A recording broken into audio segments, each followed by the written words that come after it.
وفي يوم من الأيام والملك في سفرية من سفرياته المعتادة، الأمير ابنه الصغير خد الكورة بتاعته وداق بيه القصر وحبكت إنه يدخل يلعب في الجنينة.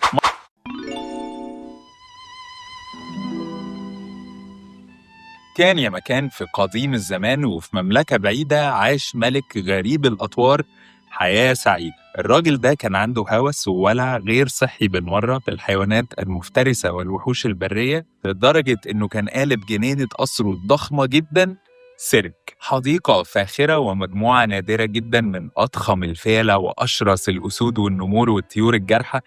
ولكن جوهرة الجنينة ونجمها اللامع كان شديد الحديد، راجل مفتول العضلات قوي البنية، أطول من أطول شخص أي حد شافه في حياته، لدرجة إن قضبان قفصه كانت الأكثر سمكاً في الجنينة كلها، والشعر الرمادي اللي مغطيه من ساسه لراسه كان السبب ورا اسمه. وفي يوم من الأيام والملك في سفرية من سفرياته المعتادة، الأمير ابنه الصغير خد الكورة بتاعته وداق بيه القصر وحبكت إنه يدخل يلعب في الجنينة. مرة في مرة وهو بيحدف الكرة بتاعته الهوا طيرها ودخلت قفص شديد. الأمير الصغير بكل شجاعة خد بعضه وراح عند قفص شديد واستأذنه لو ممكن يرجع له الكرة. ساعتها شديد قال له هرجعها لك بشرط تساعدني أهرب من المخروبة دي. الأمير الصغير هيقول له والله كان على عيني بس أنا معرفش مكان المفاتيح. ساعتها شديد الحديد هيرد عليه بكل ثقة يقول له ادخل أوضة الملك هتلاقيه تحت مخدنا.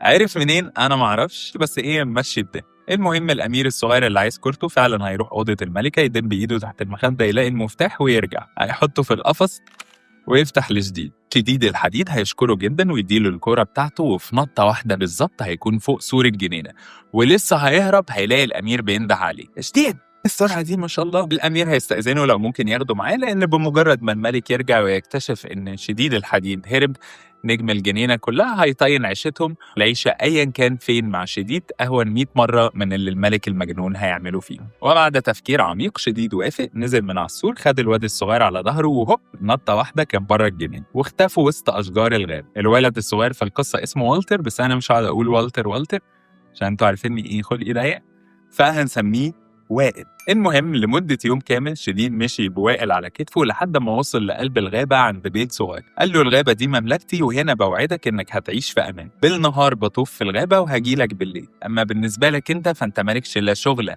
وانا مشغلة غير حاجة واحدة بس. خد وائل من ايده وداه عند ينبوع مية سحري غاية في الجمال. قال له وظيفتك الوحيدة في الحياة من هنا ورايح انك تحرس ينبوع المية ده وتتأكد إن مفيش حاجة أبداً تقع فيه. ومرت أيام وشهور وسنين كتير، وابننا الصغير وائل كبر وبقى شاب زي الورد، بيحب شديد جداً زي أبوه بالظبط، وشديد كان بيحبه جداً زي ابنه اللي ما خلفوش ويمكن أكتر كمان. علمه كل حاجة عن العيشة في الغابة، إزاي ياكل ويشرب ويلبس، وعلمه عن الأخلاق وإزاي يكون شخص كويس ومحترم، وعلمه المبارزة بالسيف وركوب الخيل والسباحة، يعني خلاه شاب جاهز من مجاميعه. كانوا الاتنين عايشين عيشة زي الفل، لحد ما في يوم من الأيام المخفي وائل وهو قاعد جنب ينبوع المية بيحرسه قال إيه بيسرح شعره الحرير الطويل، قامت واحدة منه طايرة وقع في ينبوع المية.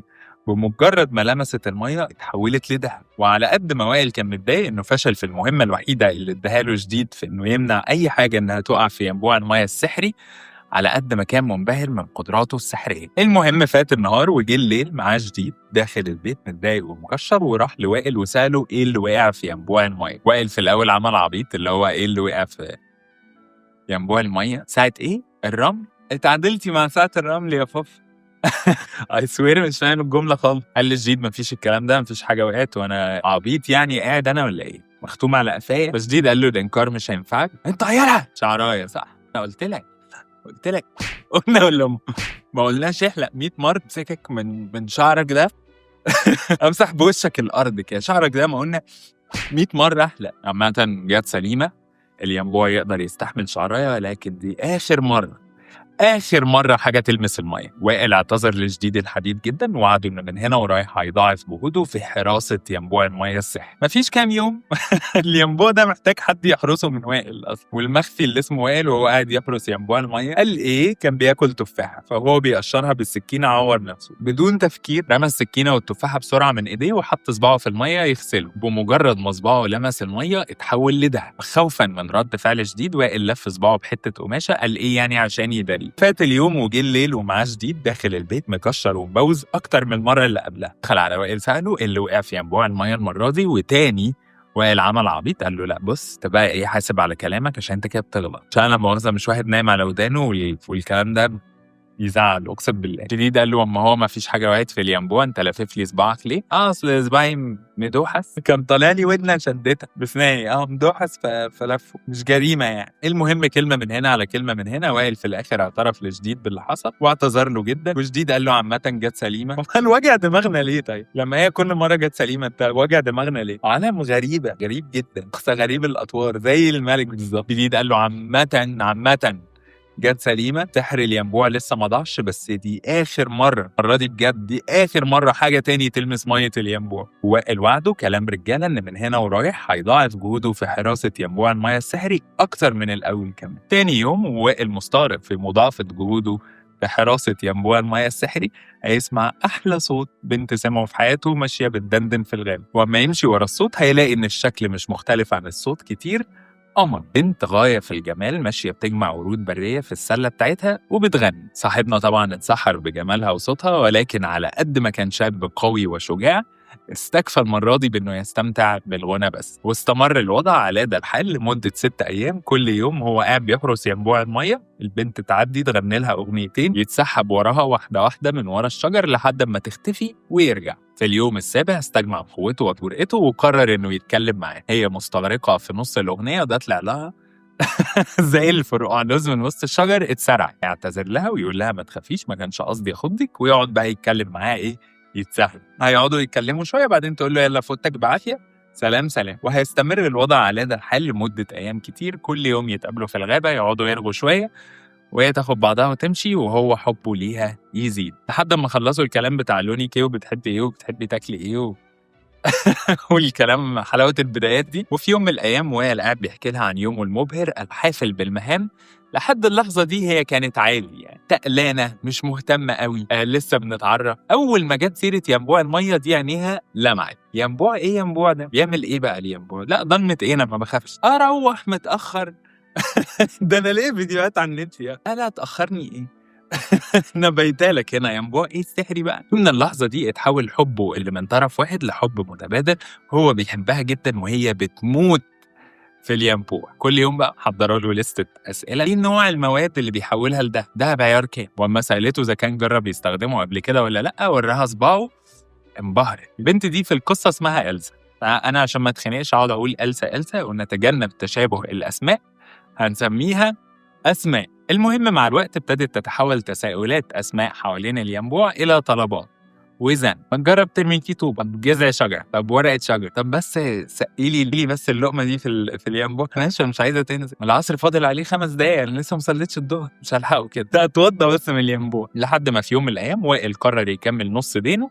ويتأهل ويتجوز وطلب ايديه. والبنت بكل صراحه قالت له ان احنا ايه، عيشتك المعفنه دي، قعده الغابه والحاجات دي لا يمكن اعيش في المستوى بتاع اهلي. طيب يا ابن الناس عايزنا نتجوز، الجواز محتاج مصاريف، شقه وعفش ومش عارف ايه، لو بس في طريقه ان احنا ايه نجيب منها قرشين كده نمشي الجوازه. وكانت لابسه عقده خشب كبير كده ما شاء الله ما شاء الله الخشب ده اللي قدرت عليه، قامت قلعاه ومديهوله في ايده، قالت له لو بس المره دي تسمع كلامي، هي عمليه واحده يعني هي نتشه واحده كده نقب على وش الدنيا وخلاص. لان زي ما احنا عارفين الزن على الودان امر من السحر، والحب امر منهم الاتنين. وافق، خدها من ايديها وراحوا عند الينبوع، مسك العقد ورماه في الميه. بس الغريب ان ما حصلش حاجه والعقد الخشب فضل خشب. اتجوزتني نصب يا وائل، يا دي المصيبه يا خدتك يا اسماء. شويه واستاذنته انها تمشي لانها سايبه الغسيل في الغساله يكمكم. هي لسه فاكره دلوقتي ما كانت مسقطه ان هي مسقطه الموضوع يعني، وخدت بعضها ومشيت. وهو خد بعضه ورجع البيت. وفات اليوم وجه الليل، بس المره دي ما جابش معاه جديد. وهنا وائل اتاكد انه عك الدنيا. مع كل ليله كانت بتيجي وتفوت من غير ما جديد يظهر، كان حزن وائل بيكبر في قلبه. ومع كل ليله حزن وائل كان بيكبر في قلبه، اسماء كانت بتتخنق منه زياده. يا ابن الناس انا مش بتاع الكلام ده، عايز لك حد يضحي، عايز لك واحده تخدمك، شكلك بقى ايه. قامت مدياله واحده اسفه. بسم الله الرحمن الرحيم. المهم وائل اكتئب والحزن سيطر عليه خالص. وفي يوم من الايام اسماء جت وقالت له بص انا عندي ايه سفريه ضروري طالعه الساحل، بس ايه صد رد كده 7 ايام، الثامن بوعدك اليوم نهار اليوم التامن أكون هنا، أنا مواعيدي تضبط عليها الساعة وأنت عارف ده كويس أوي، أيام ما كنت فاكرة الينبوع شغال كنت تضبط عليا الساعة، بس ميعادنا 6 5:30 كنت بابقى واقفة مستنية، أنا بس إيه أنا مضطر أسافر كام يوم بس كده المدينة لأختي وأسيبك برضه إيه في الظروف اللي زي الزفت اللي أنت فيها دي لوحدك، أعصابك تهدى برضه إيه وتفكر وتعرف تفكر كده، وعدته إنها في نهار اليوم التامن هتكون هنا وسافرت. خلال ال7 أيام دول وائل كل يوم بالليل كان بيحلم بنفس الكابوس، هو واقف قدام الينبوع المَيّة سودا وبتغلي وأمّا بيبُص فيه بيلاقي شديد تحت غرقان. طبعًا مش محتاجين نقول إن اليوم التامن والتاسع والعاشر جُم وأسماء ما جاتش لا حِس ولا خبر، فإيه هو قرر إن هو ياخد بعضه ويروح يدوّر عليه. لمّا حاجته ومؤن السفر وقبل ما يسافر راح يبُص على الينبوع بصّة أخيرة، لقى شعراية دهبي على وش المَيّة. خد بعضه وسافر وأمّا وصل المدينة لاحظ إن الناس ما فيش في بُقّها غير سيرة واحدة، البنت الغازية أم شعر من دهب.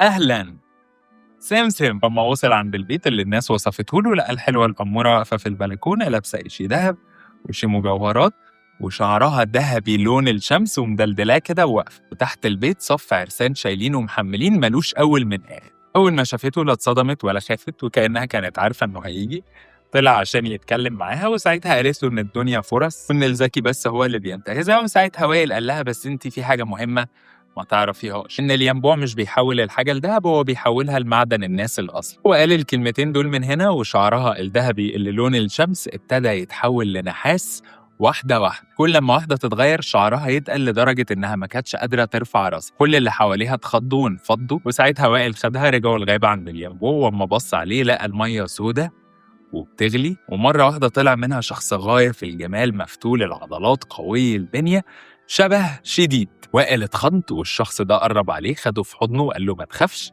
طلع شديد قال له إن هو ملك ذو شأن عظيم ولكن للأسف جشعه سيطر عليه في وقت من الأوقات والينبوع لعن، وحل اللعنة إن حد بيحبه من قلبه بجد يفهم قيمة الحاجات المهمة فعلا في الحياة. لعنة الينبوع سابت شديد الحديد ومسكت في أسماء هتفضل بقى تبقى مشاعرة وياخدوها في السن. جديد خد وائل ورجعوا مملكته وجوزوا لبنته وحكم جنبه البلاد وعاشوا في تبات ونبات وخلفوا صبيان وبنات وتوتة توتة خلصت الحدوتة.